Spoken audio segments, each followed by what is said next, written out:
The divine bliss, which is the source of all happiness, is related to its knowledge that was revealed in its original form by the supreme divine power, Krishna, during his miraculous appearance in this world.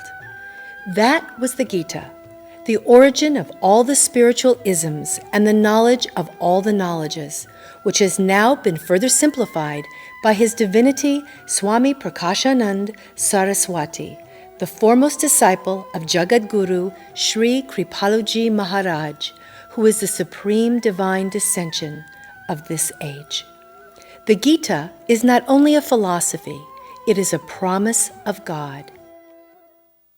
Ananyaschintayanto mam ye janaha paryupasate tesham nityabhiyuktanam yoga kshemam vahamyaham. It tells to merge all the spiritual formalities into the exclusiveness of loving devotion to the supreme form of God, and you will receive His vision.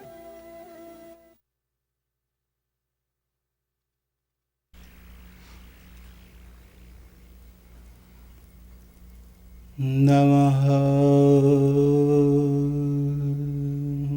Kamalana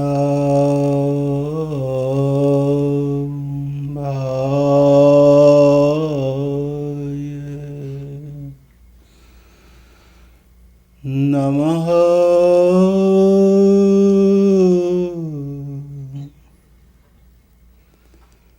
Kamalamāliné Namaha Kamalapādāya Namaste Kamaleksham.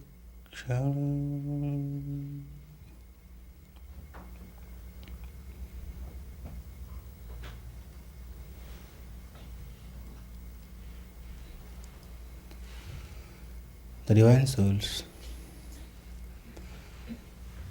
In the last speech I described about Shankaracharya and his writings. Shankaracharya gave two views of soul and God, one for the extremely renounced people, where he speaks unity of soul and God, and the other view that soul is soul and Krishna is Krishna. Tavaham namamaki nastvam. Soul's existence is because of Krishna. That for bhaktas, for devotees of Godhead personality.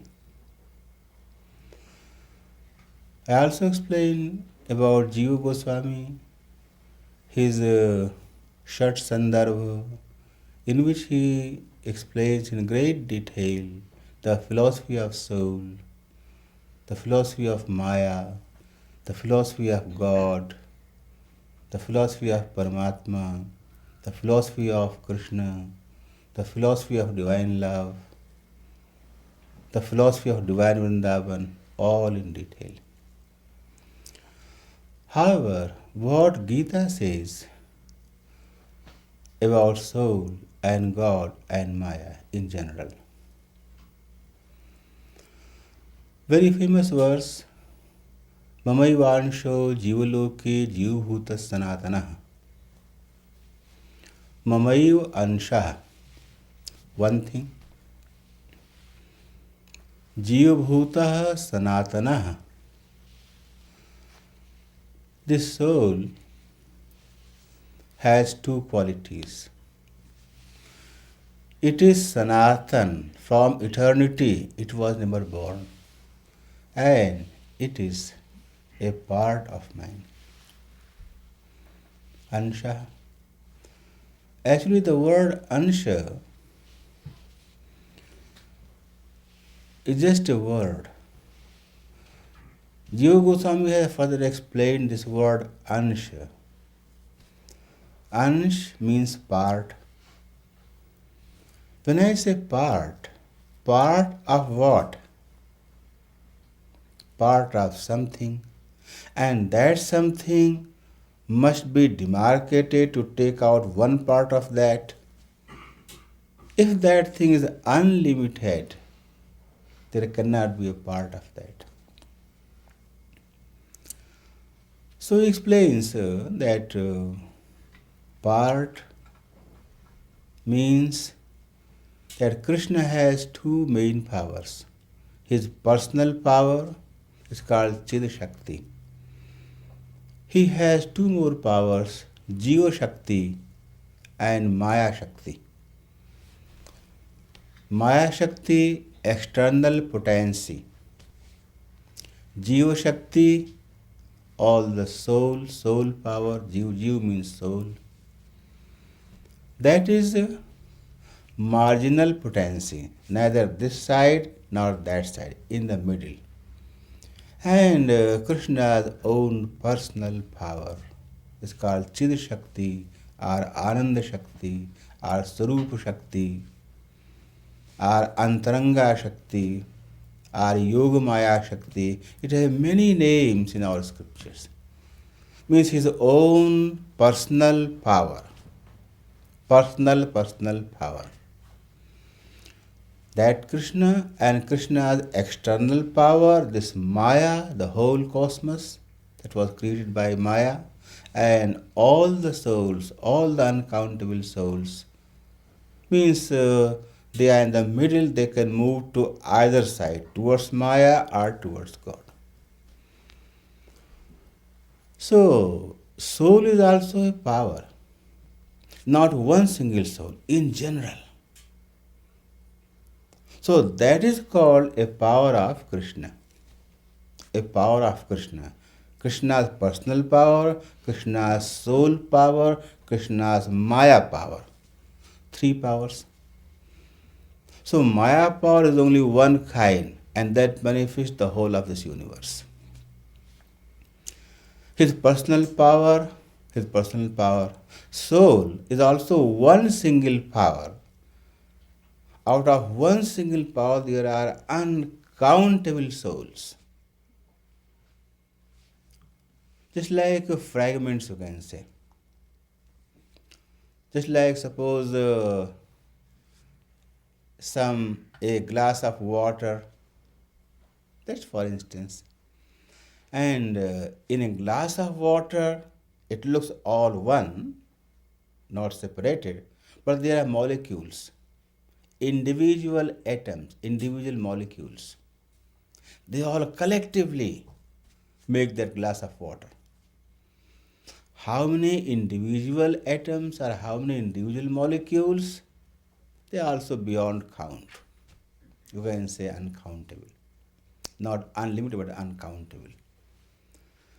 So they are uncountable but not unlimited. So uncountable atoms, they make a glass of water. But atoms are individual. It's just an example. Souls are not only uncountable, they are unlimited. So, in the soul power of Krishna, Jiva Shakti is called Jiva Shakti in Sanskrit. The Jiva Shakti of Krishna has uncountable, unlimited souls in that. But souls are individual.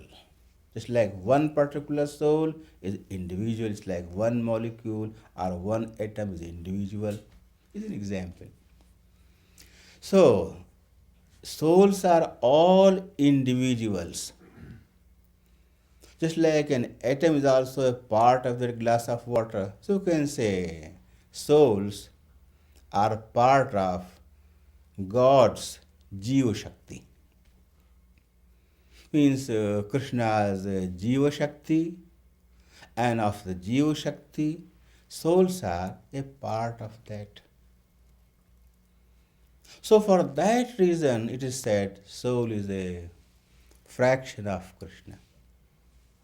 It was never fragmented, never departed from Krishna. Sometimes people think that soul might have been one with God at some time, then it departed. No, it's a very wrong notion. If something could make you depart from God, then unity makes no sense.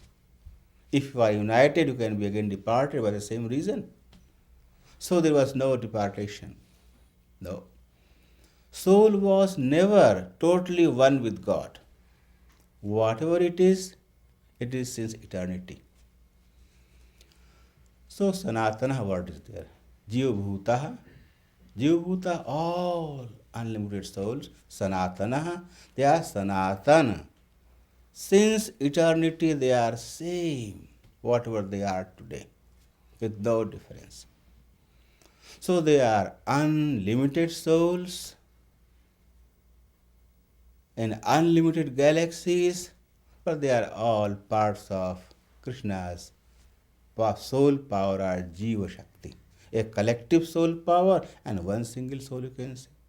Krishna's collective soul power, Jiva Shakti. Out of collective soul power, one individual, one soul. So one soul is said as a part of Krishna. It is said, just to make you understand. But it is not actually a part of Krishna's personal power. If it was part of Krishna's personal power, it would never have been under the control of Maya. This soul Shakti, Jiva Shakti, is entirely separate from Krishna's personal power. So in Gita, it's very distinctly explained, Mamayvanshaha, although it is a part of mine, from eternity it is like that, Jiva Bhuta Sanatana. But further Gita explains how a soul can join Krishna. Maya, Mayadhyakshena Prakriti Suyate Sacharacharam. Maya in Gita is also a power. Mayadhyakshena Prakriti. Prakriti, this cosmic power, Mayadhyakshena, with my association, it becomes active and evolves this whole universe. Yasmaksharamatitoham hyaksharadabhichottamaha atosmi loke vede cha pratita purushottama. Further Gita says, three things. Two powers, Maya power and Jiva power. Kshar, Akshar. Actually, Gita has its own phrases. Kshar, Akshar, Kshar, Maya, Akshar, Jiva. In some other scriptures, it has been said by different words, but Gita says Kshar and Akshar. Kshar means which is deteriorating. So in this world you see, it's always deteriorating. Anything that comes into being, from the same day it starts moving towards its death, deterioration. In your physical body, every second your cells are deteriorating. That's why you age. You don't notice.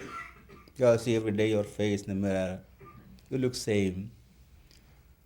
But if somebody has seen you 10 years ago and sees you again after 10 years, he can say, oh yes, your hair is growing, you are getting old. Few wrinkles were on your face. So he can see. It didn't happen overnight.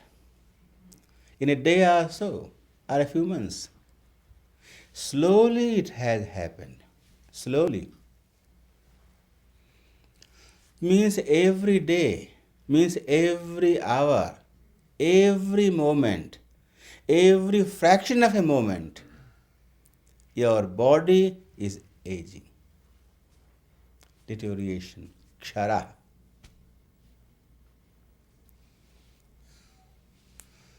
So, kshar means Maya, all this maya, this whole world is kshara, means is deteriorating, is unstable. And Jiva does not deteriorate. Jiva is same. Means it has never changed its own situation. Situation means soul as a soul. Soul takes a body, body deteriorates, but not the soul. Soul means what? Soul means your inner soul plus mind. Soul and mind, that takes this body. So soul means actual soul and mind. The energy of this body, that's called soul. So soul, whatever it is today, it was same unlimited years ago. It was same, exactly same it was, with no change. It never deteriorated. Same it was. And it won't change because it is a power. It will remain forever like that. Only one change could happen, that soul could become divinized and realize God. That's all. But the soul as a power will always remain the same. So these two are eternal. Souls are eternal, Maya is eternal, and Loke Vede Cha Prathita Purushottamaha. And Krishna says in Vedas, in Puranas, in Upanishads, everywhere I am called Purushottama. Purusha Uttama. Sa Uttama Purusha. Veda Vakya. A verse from the Vedas. Sa Uttama Purusha means he is the Supreme. Why he is the Supreme? Because he governs everything, controls everything. Controlling means that he is not controlling your ideas. He simply just incites or enlivens the Maya power, and Maya evolves on its own. Means he is the master of Maya, you can say. He is the master of Maya. So, he is Supreme God, he is Supreme Purushottam. So, Gita clearly explains the three identities. Krishna on his own, the supreme form of God, in his own personal divine love power, divine almighty power. And this external potency, Maya, is lifeless, Maya Dhyakshir. When he receives power from Krishna, then that evolves and takes the shape of universe. It does not do on its own. So it is a lifeless power. Lifeless. It's not called Chaitanya. It has no life. Lifeless. But this is also eternal. And will this power ever finish? No. This will never finish. Will remain forever. And soul power, Jiva Shakti, is it lifeless? No. It's not lifeless. It's called Chaitanya. It's Chaitanya Shakti. Chaitanya. When it has life, it's not dead. So you see, all the souls, they feel life. A piece of a stone, it cannot feel it because it has no mind, it has no soul. But the souls, human beings, birds, animals, all those, they have life. They are life. They feel their own self. They have their own mind, own little brain. So souls are Chaitanya. Krishna is Chaitanya. Maya is lifeless. And souls are unlimited, and they are fractions of the unlimited power, soul power, Jiva Shakti of Krishna. So Gita very clearly explains. Also there are some more phrases in the Gita that sometimes confuse people. It's like Gyan, Gyani, Yogi. Normally the word Gyani and the word Yogi as people know, normally means the one who practices yoga is called yogi. The one who practices the theory of Shankaracharya of absolute monism is called gyani. It's a normal understanding of normal people. But Gita has a very different meaning of the word yogi and gyani. So if you take in that sense, it becomes very wrong. What Gita says, yoginam api sarvesham madgatinantaratmana shraddhavan bhajate yomam. Here says the word yogi. Madgatinantaratma shraddhavan bhajatah. Here yogi means the one who has surrendered to God. That's the meaning of yogi. The soul who has surrendered himself to God, yogi. Use yoga, two things separate, join it. Yog. Yog means to join. Yogi who has joined his heart and mind with God in any form he has surrendered. He is yogi. So yogi is not only the yogi who practices yoga. Yogi means bhakt also. So in Gita, yogi means bhakt, yogi means yogi, yogi means karmi, the one who is following karma yoga. Yogi means any soul who has surrendered to God. That's it. And similarly, you see, gyani is also quite confusing to people if they take it according to traditional meaning of the word gyan. But literally gyan means gyan, knowledge, understanding. But normally gyani, what people think, that gyani who is thinking of God and his own soul on the same platform. He is called gyani. It's a normal term, but Gita entirely different. Gyani tvatmaiva me matam. Bahunam janmanamanti gyanavan mam prapadyate. Mam prapadyate. That gyani surrenders to me. Imagine. Because he is gyani. He surrenders to me. So, gyani here means the one who has understood that this world is maya and my aim is to find the love of God. That is gyani. Gyani, agyani, knowledgeable and ignorant. Who is not ignorant, he is gyani. And who is ignorant, who understands that this world is full of happiness, enjoy the world, forget God, is ignorance. Just opposite, oh no, world can give you some happiness, not ultimate happiness. So your soul is longing for Krishna unity, for Krishna love. So seek for his love. Don't indulge in material gratifications. Look for his love. Look for his grace. Surrender to him. This is knowledge. Knowledge means gyan, gya.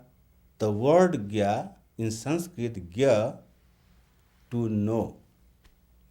Gya, to know. Knowledge. Gyani, the one who has knowledge. So gya means knowledge.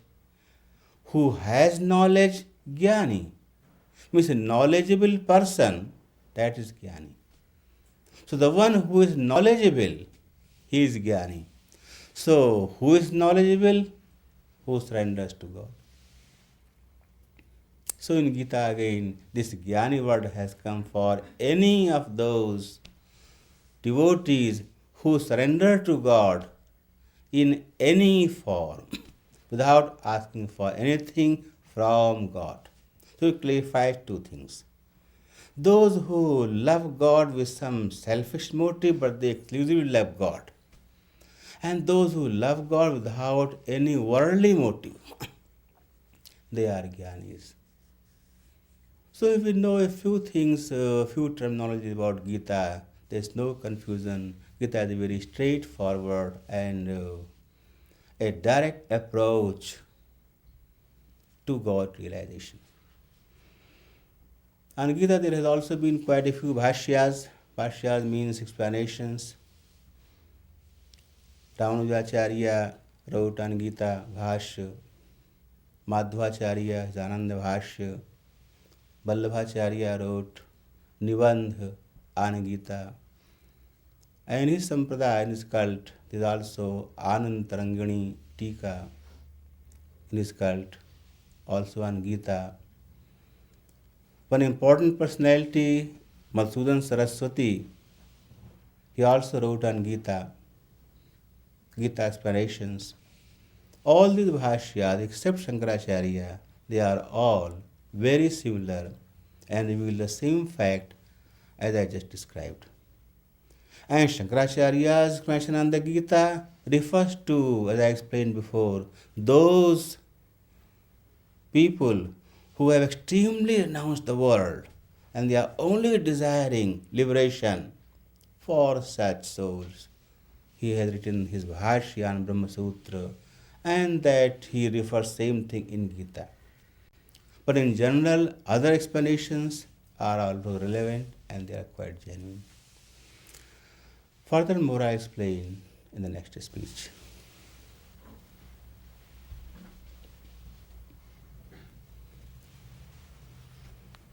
We'll do chanting.